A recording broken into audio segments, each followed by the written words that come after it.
ऐसा नहीं होता कि किसी भी बात को अगर आप 10 बार बोलते रहें, 20 बार बोलते रहें तो सच हो जाए।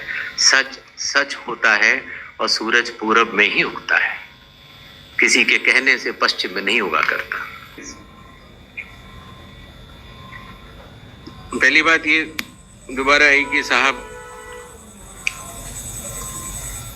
डेट्स को लेकर पूछा गया। मैंने स्पष्ट किया था कि लोक प्रतिनिधित्व कानून के अंतर्गत जो रिवीजन होता है वो चुनाव से पहले होता है। बिहार का चुनाव 22 नवंबर 2025 से पहले संपन्न किया जाना है, क्योंकि बिहार की जो हमारी विधानसभा है उसकी कालावधि वहां समाप्त हो गई।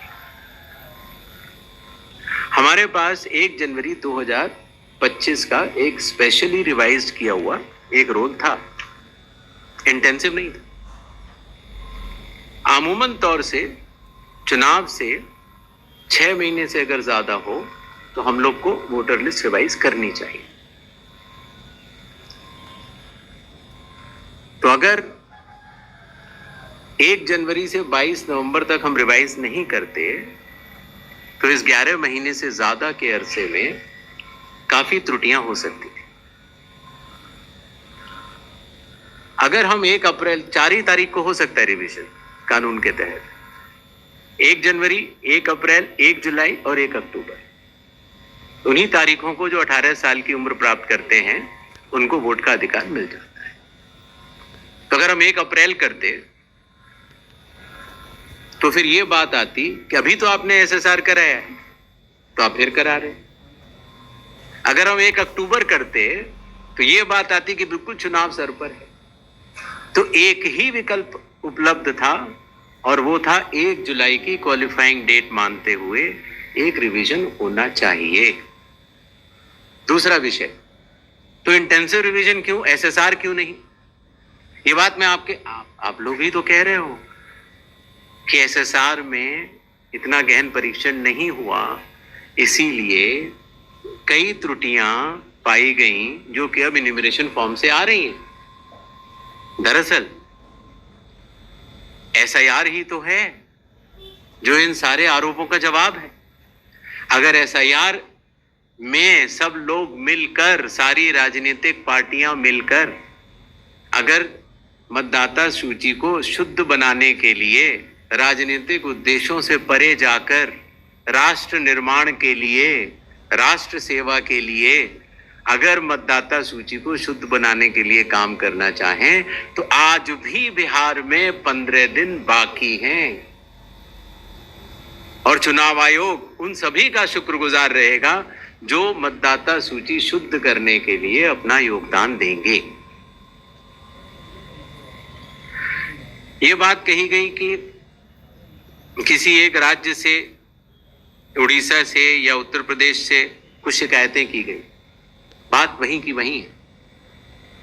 चुनाव हारने या जीतने के बाद जिस मतदाता सूची पर चुनाव हुआ उसके ऊपर बिना हलफनामा दिए, हलफनामा दिया गया ये बात ठीक नहीं है, बिना हलफनामा दिए, बिना ओथ दिए, सिर्फ एक पत्र लिख कर अगर हमारे बूथ लेवल ऑफिसर्स और एसडीएम्स और डीएम्स इनके कार्यशैली पर अगर कोई प्रश्न चिन्ह लगाता है तो ये गलत है।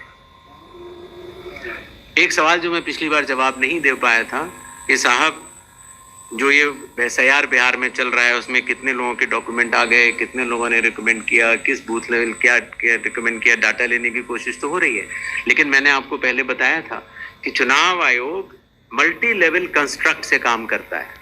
Booth level officer booth level पर है, जहां औसतन करीब 1000 से कम मतदाता है, 200 घर है। उसके ऊपर आता है बूथ लेवल सुपरवाइजर जो 10 बूथ लेवल ऑफिसर के ऊपर काम करता है। उसके ऊपर आता है एसडीएम, उसके ऊपर आता है डीएम, उसके ऊपर आता है चीफ इलेक्टोरल ऑफिसर और मतदाता सूची का कार्य वहीं समाप्त हो जाता है। चुनाव आयोग में न तो मैं, न मेरे साथी चुनाव आयोग, न कोई चुनाव आयुक्त का अधिकारी और न आप कोई भी वोट जोड़ सकते हैं या काट सकते हैं सिवाय कानूनी प्रक्रिया का पालन किए, कोई भी।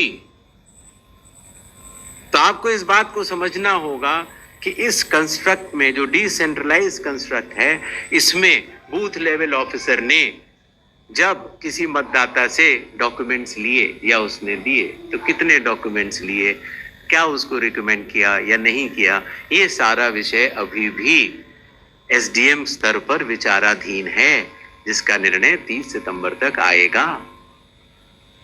और उसके पहले इस सवाल का जवाब पूछना और बताना दोनों ही त्रुटिपूर्ण भी रहेगा और वो भी रहेगा। अगर आप आधार के बारे में आपने बोला, माननीय सुप्रीम कोर्ट का स्पष्ट आदेश है कि जो लोग एग्रीव्ड हैं, जो लोग ड्राफ्ट सूची से एग्रीव्ड हैं, वो लोग अपने इन्यूमरेशन फॉर्म को आधार के साथ जमा कर सकते हैं और चुनाव आयोग उस बात को मानता भी है, उसका पालन भी करता है। आई होप आप सबके काफी प्रश्नों का हम लोग जवाब दे पाए होंगे। Thank you so much. Thank you so Please much. join us for tea on the 4th floor. और जाने से Thank पहले you. एक बार और आखिर 100 करोड़ की मतदाता सूची और बिहार के 7 करोड़ की मतदाता सूची में सवाल भी कई हैं और जवाब भी कई हैं। सच सुनने की क्षमता भी होनी चाहिए और समझने की क्षमता। तो मैं सिर्फ इतना कहना चाहता हूं जाने से पहले कि एक बार फिर आप सबके माध्यम से भारत के मतदाताओं को बहुत बहुत नमस्कार। और सभी राजनीतिक दलों से हम ये आह्वान करते हैं कि अभी भी प्रारूप सूची में कोई भी त्रुटि हो तो आगे आएं और हमें 1 सितंबर तक बताएं। 1 सितंबर के बाद बतलाने से कोई फायदा नहीं होगा। जय हिंद, जय भारत।